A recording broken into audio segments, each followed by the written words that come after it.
Hey Pixel Artists, I'm back with another video, and in this one I want to talk about Aseprite's preferences and shortcuts.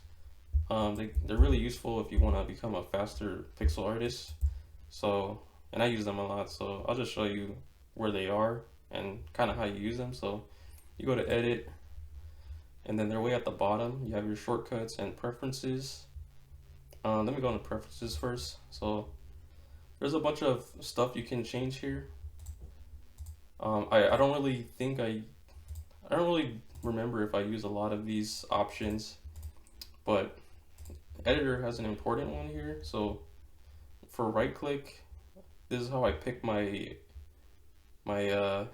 colors on the canvas. So once I put down colors on the canvas, I can just reuse them by right clicking on them. So instead of having to come to the right to the toolbox and pick the eyedropper tool, uh, it just automatically, like, I always have the eyedropper on my right click basically.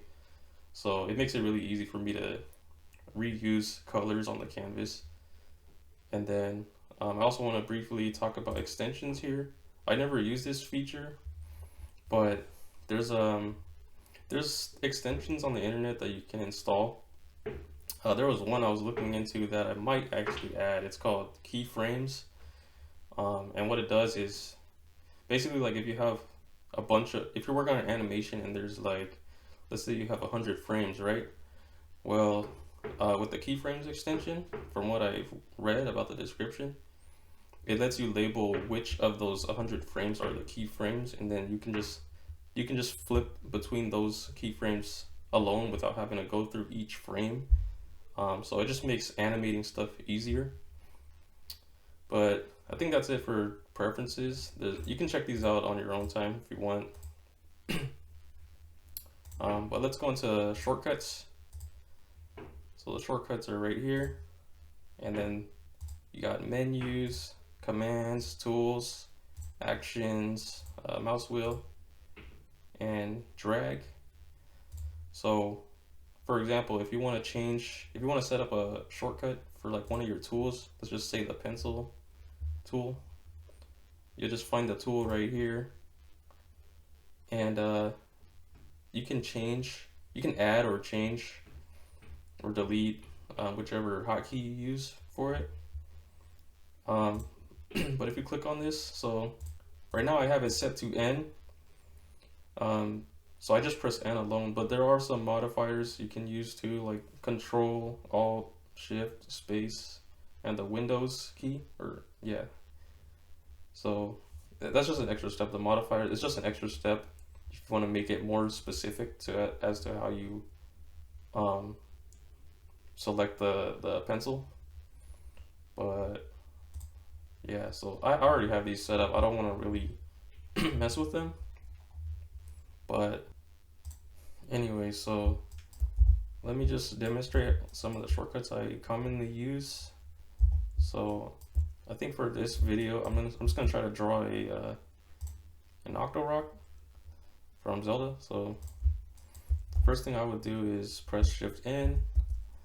There's actually, if you go here to layer and then you go to new, you'll see new layer. You just press Shift N here. So some of the actions on Aseprite, you'll just see, like, that they have shortcuts listed next to them. I'm not sure if you can change them, but they do have shortcuts there, so you can practice using those. Let me just rename this. Call this one Octorok. And then for bucket fill, I just press B, and then I click. I got my background, and then all right, so yeah, and then I got my pencil. Press N.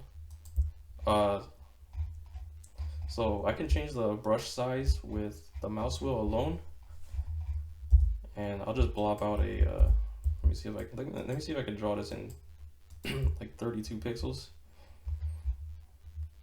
And I think I'm gonna give it like 4 legs or something.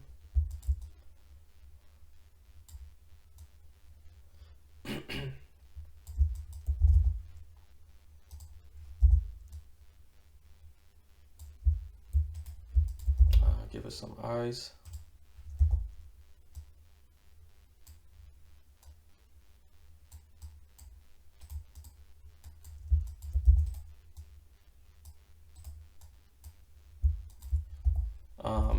And then I have my rectangle select set to R.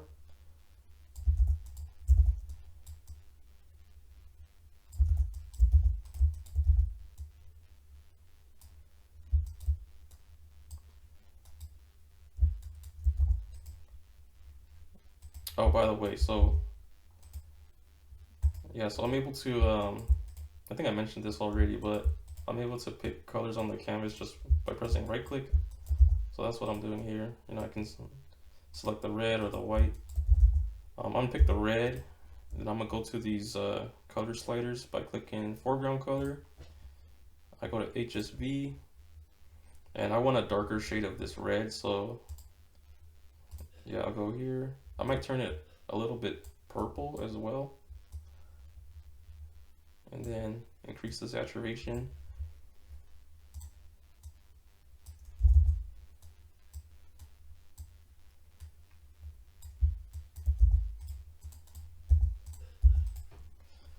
And I think I'm gonna get another shade here, another brighter shade.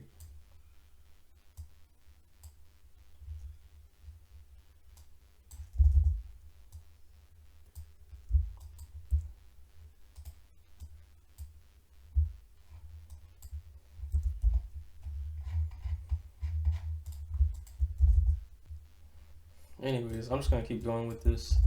It's probably gonna take a while, but I'll see what I can do. So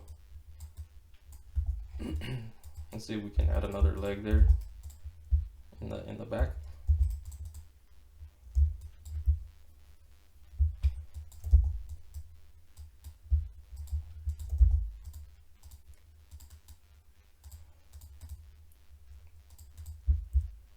And double check reference real quick.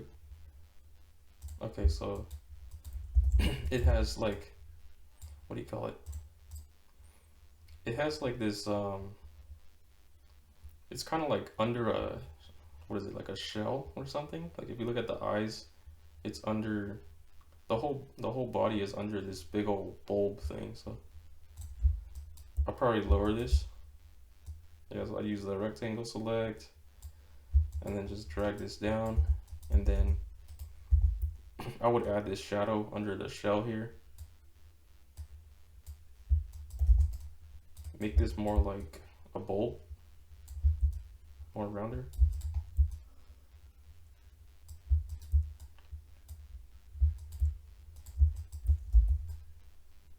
Oh, I just realized the eyes should actually be horizontal. Kind of like that, kind of like an octopus. I mean, it is octopus technically.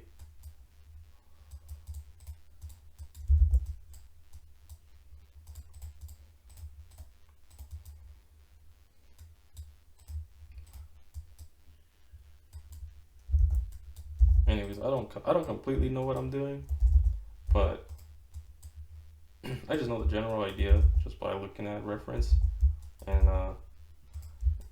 basically, as long as you keep looking at reference, um, eventually you'll get the thing down, like whatever you're trying to draw. You just need to you'll get used to attention to detail over time.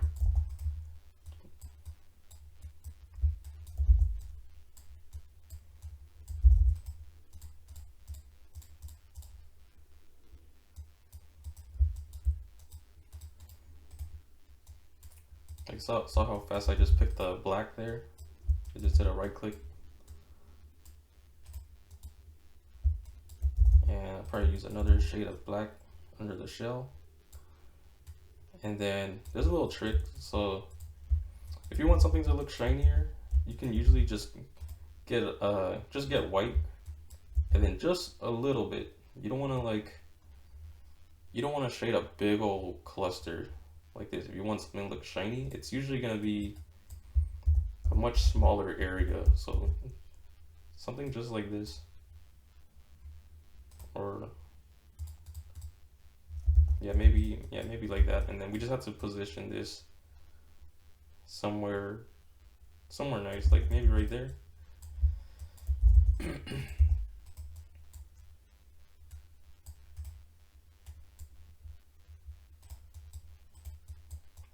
So yeah, even though I've been drawing for a while, there's always gonna be some trial and error involved, but that's fine. Just keep practicing, have fun with it, and just come with some good sprites.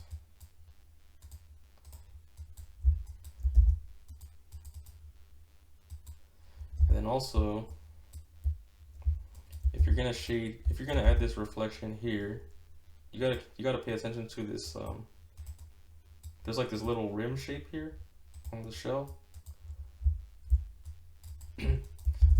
So because of this rim shape here, you're probably gonna also have to add this reflection right here too,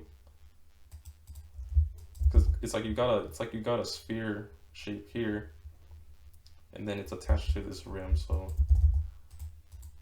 just a little tip there. And I'm just gonna use another shade. So between this shade and this shade, I'm gonna add another one. Turn up the brightness, and then I think I'll slightly turn down the saturation, and maybe turn it a little more red. So that's some like hue shifting going on. Maybe I'll make a video about that later. Because it's a little bit tricky to explain, but I don't think it's too confusing.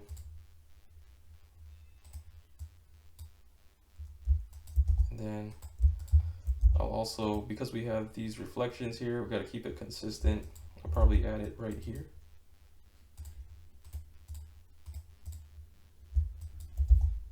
And right here too on the cheek.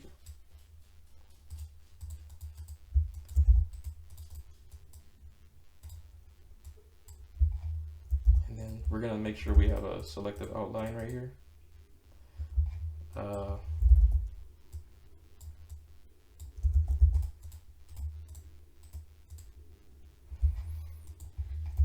It's kind of just a black outline that I'm actually doing, but maybe maybe on the top you don't want to use you can use black. It depends on your style. Like you can do this, but personally I like to use it's because there's this artist called DYE Games on YouTube, and then he uses this style a lot, and I just like this, so I'll kind of copy him in that sense.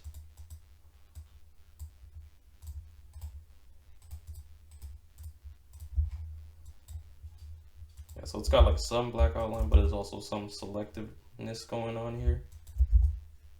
And then we got to keep this shading consistent, so we have let me see, 1 2 3 4 5 6. I think we have like 6 colors here, so we're just gonna keep it consistent. And then around here, gotta smooth it out.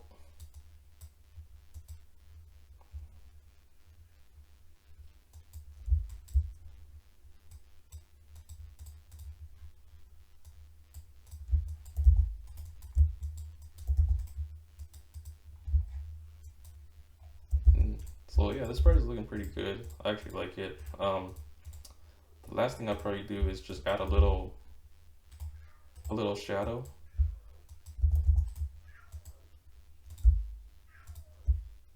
Let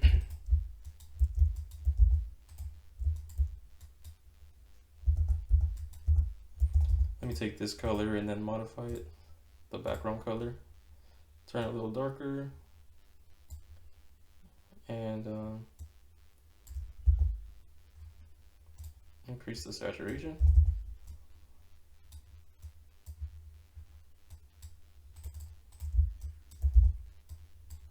And I just like to have a little shadow texture towards the end. I just like to break it up a little bit.